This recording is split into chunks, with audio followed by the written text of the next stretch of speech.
There is an idea that, when spoken aloud in Washington, can stop a room cold. That idea is, America lost to China. If you are an American, your first rational instinct is to dismiss that claim. And you are right to. You are right because the American military remains the most powerful force in human history. The American dollar is still the global reserve currency. America still innovates and sets the cultural tone for the world. If there is a war to be fought, the US remains globally unrivaled. But I am here to tell you, as a geopolitical analyst, that we must be precise about what a loss means in the 21st century. We have been fixated on the wrong battlefield. The confrontation you are watching in the South China Sea, the technological sparring over Taiwan, that is the political drama. That is the tail end of the contest. The actual strategic contest, the war that determines the foundational power of nations, was not fought with ships and satellites. It was fought in boardrooms, supply chains, and industrial policy documents. And on that field, the contest is indeed over. The question is not, will America lose? The question is, what exactly did America lose, and why does Washington still not know it? Chapter 1. The Myth of the Normal Partner. The core strategic failure can be traced back to one single dangerous assumption, held by U.S. leadership for over 20 years. The belief that by granting China access to the global trading system, especially with its 2001 entry into the WTO, China would become a normal market economy. The consensus was that economic liberalization would inevitably lead to political liberalization. We told ourselves that trade would conquer ideology. This was the blind spot. We confused an opportunistic Marxist-Leninist state with a new trading partner. China, by contrast, saw not a partnership, but a strategic vulnerability in the American system, a weakness they could exploit using economic means to achieve geopolitical ends. While the U.S. focused on maintaining its military edge, China focused on securing its economic chokeholds. Chapter 2. The Silent Loss of Manufacturing. The most concrete evidence of this loss is the systematic hollowing out of America's productive capacity. We measure a nation's power not just by its arms, but by its ability to make things. Since 2001, China has supplanted the U.S. to become the undisputed manufacturing workshop of the world. Consider the scale. China now accounts for roughly 1/3 of global manufacturing value added. The U.S. share has dropped to under 1/5. This isn't just about cheap t-shirts or toys. The most significant losses were in key, high-leverage sectors: computer and electronic parts, machinery, and electrical equipment. These are the very industries that underpin national power in the 21st century. Over 3.7 million American jobs were lost between 2001 and 2018 due to the growth in the trade deficit with China, with the largest single loss, over 1.3 million jobs, in the computer and electronic parts industry alone. The U.S. allowed its strategic foundation to erode, believing the invention of technology was enough. China taught us a brutal lesson. Production matters as much as innovation. If you invent it, but a rival nation makes it, who holds the real power? Chapter 3. The Strategic Surrender of Technology. The second component of the loss is the surrender of the technological lead. We must analyze this not through the lens of legal statutes, but through the lens of strategic choice and policy failure. While America's leaders were busy assuming China would play by the rules, American corporations, facing intense pressure from shareholders for short-term profits, were eagerly lining up to play by China's rules. The condition for market access was clear: forced technology transfer. China's position was not subtle. American firms were welcome to the vast new Chinese consumer market, but the ticket price was the formation of joint ventures and the handover of core manufacturing processes and intellectual property. The American rebuttal, that companies moved there willingly, chasing cheaper labor and greater scale, is structurally correct.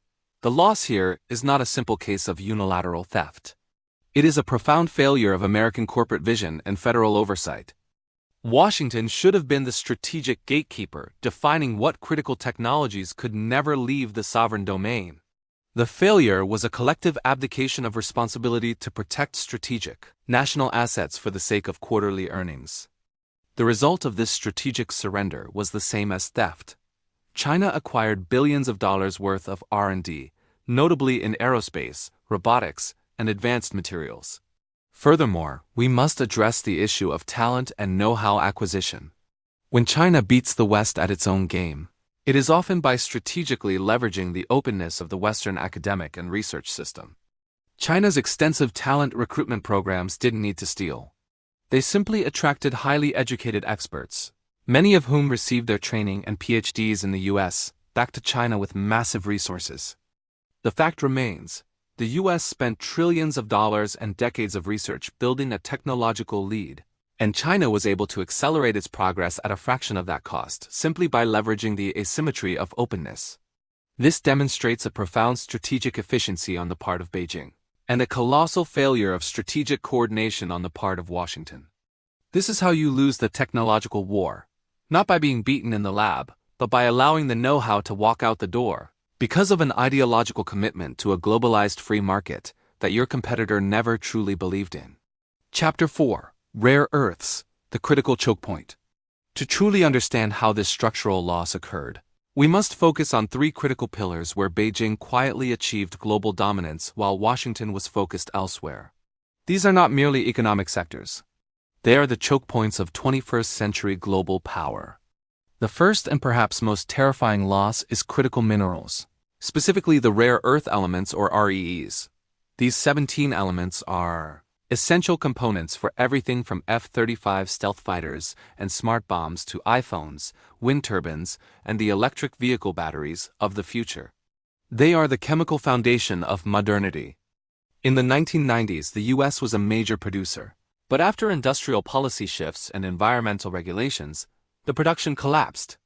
China saw the strategic vacuum and aggressively filled it. Today, China controls nearly 70% of the world's rare earth mine output and, critically, controls over 85% of the processing and refining capacity. This is not a matter of having a mine. It is a matter of having a monopoly on the complex chemical process required to make the raw ore usable.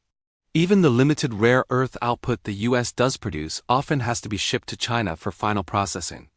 This leaves the Pentagon, Silicon Valley, and Detroit utterly dependent on Beijing for the materials they need for their most sensitive and innovative products. A single export restriction from China, a move they have demonstrated a willingness to use, could cripple global high-tech supply chains overnight.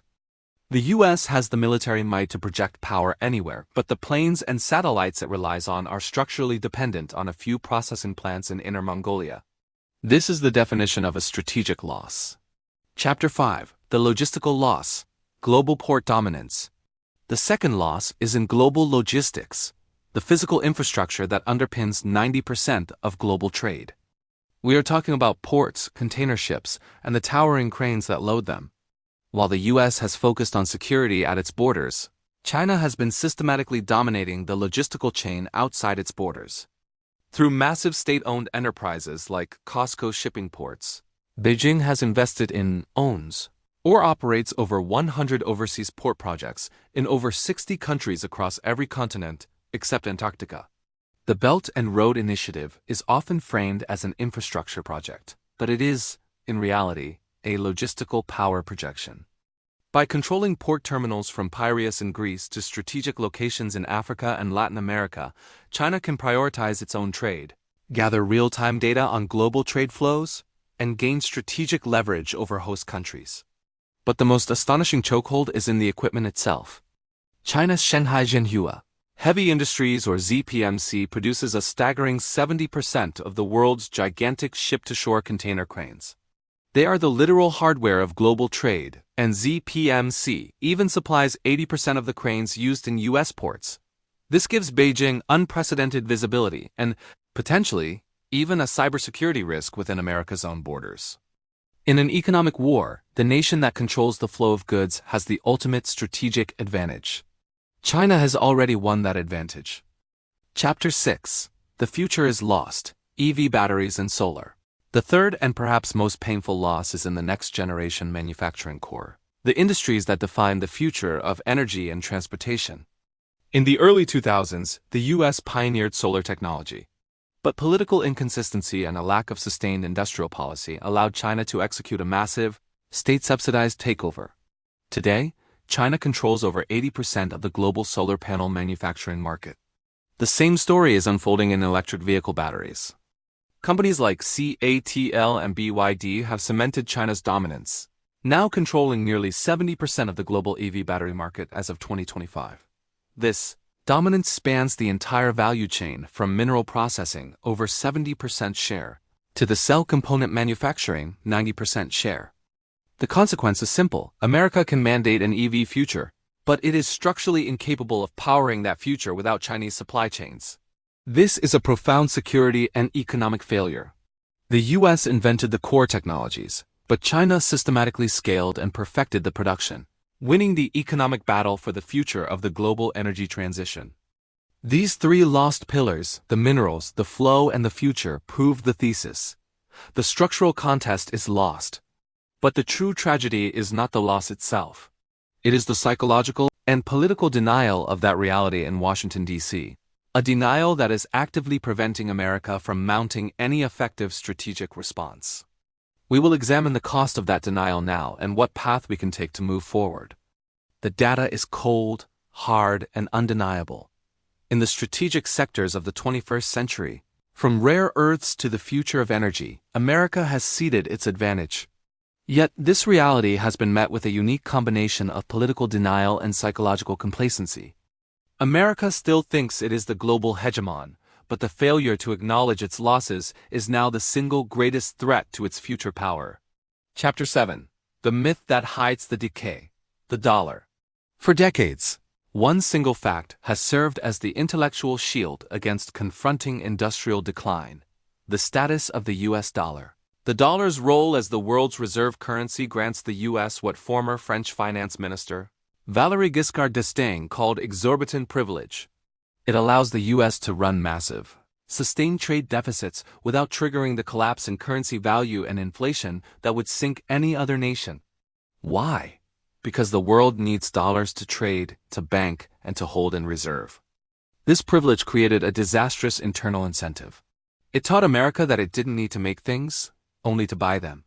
We outsourced the complex, low-margin, high-volume production to China and replaced it with financial services and consumer debt. Every year, trillions of dollars flowed out of the U.S. to buy goods, and those dollars flowed right back in to buy U.S. Treasury bonds, financing the deficit and keeping the cost of money low. The problem is that this system is a false floor. It is a financial mirage that masks the underlying rot of a hollowed-out industrial base. The U.S. has confused financial power with real power. The financial power is the use of the U.S. dollar to conduct global trade, while the real power is a nation's ability to produce what it needs. The moment countries stop needing the dollar for trade, the trend we are now seeing in the quiet de-dollarization movement, that false floor vanishes, and America will be left with trillions in debt, a vast consumption economy, and no sovereign capacity to produce the critical goods it needs to defend itself or power its future. Chapter 8. The Cost of Ideological Paralysis. The reason Washington remains in denial is ideological. For decades, both major American parties have been paralyzed by a belief in unfettered free market orthodoxy. The prevailing consensus dictated that the government should never choose winners and losers. It should not engage in industrial policy because the market is always efficient. But China does not operate by this ideology. China operates by a Marxist-Leninist strategic framework where the state actively and systematically guides capital, talent, and production to achieve geopolitical supremacy. They created market distortions, like the overcapacity in the solar and battery sectors that systematically underpriced and eliminated foreign competition in strategic fields. When the U.S. finally wakes up and tries to respond with tariffs or bans, it is a defensive short-term move against a 20-year offensive strategy. It is like firing a rifle at a tank. To acknowledge the loss means admitting that the American approach, the post-Cold War belief that a pure market system would win by default, was strategically flawed against a coordinated, state-backed economic adversary. This is an admission that few political leaders are yet willing to make. Chapter 9. The Path Forward, a New Strategic Imperative. Waking from this long slumber requires a shift in mindset as dramatic as the one that led America to win the original Cold War. The path forward is not about winning a military war. It is about rebuilding the foundation of national power. This requires a new, transformative national industrial strategy based on three mandates. Number 1. Sovereignty over efficiency. The U.S. must identify a list of national power industries: semiconductors, advanced chemicals, rare earths, EV batteries, and aerospace components, and aggressively prioritize their domestic production. Accepting higher short-term consumer costs is the necessary price of securing long-term strategic sovereignty. Number 2. Domesticate production. The goal must move beyond merely having American companies design chips, to having American companies manufacture and process the entire supply chain domestically, or via secure, trusted allies. Policy must be aimed at solving the production gap, not just the innovation gap. Number 3. Fight state capitalism with strategy, not dogma. America must recognize that its competitor is not a normal trading partner, but a strategic rival utilizing state-backed capital. The response must be similarly strategic, leveraging alliances like the Quad or NATO to create collective, resilient supply chains that deliberately bypass Chinese choke points. The competition is not over in the sense that future growth is predetermined, but the structural advantage has been lost. The good news is that America retains immense capacity for innovation, unmatched capital markets, and a resilient network of allies. Reclaiming its future requires only one thing: the courage to face the structural reality of the loss and to mobilize the nation to rebuild the economic pillars it allowed to crumble. This contest is no longer about winning. It is about rebuilding the capacity to compete. I am Rufus Brown. Thanks for listening.